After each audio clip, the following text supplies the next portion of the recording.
চিংড়ি মাছ কিনলাম, ওটা 1,000 টাকা কেজি নিল, নদীর চিংড়ি। এটা ঈদের আগে কারণ বাজারে 750-800 টাকা।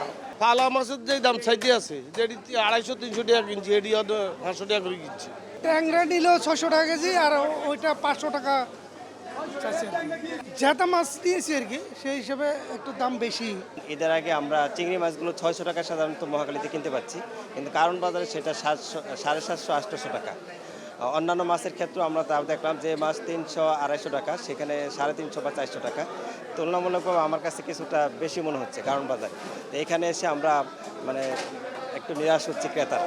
বা গ্রাম অঞ্চল থেকে যে মাছগুলো অ্যাভেলেবল আমরা পাই, সেটা তেমন একটা চোখে পড়ছে না। আগের কিছু মাছ এগুলো স্টক করা ছিল, সেটাই বেশি পাওয়া যাচ্ছে। গ্রামে যেটা 200 বিকতে ঢাকায় 180 টাকা বিকতে, সর্বনিম্ন সব মানুষ দেখছে। আর মাছ তো মনে হয় আমদানি এই সিজন আমদানি কম হয়ে থাকে, যখন আবার মনে করেন পানি হয়ে যাবে, কমলে দামটা কমে যাবে। মাছের আমদানি সরবরাহ কম, বেচাও কম। সরবরাহ কমের কারণে দাম একটু কিনা বাড়তি, বাজারে বেচা হইতেছে না।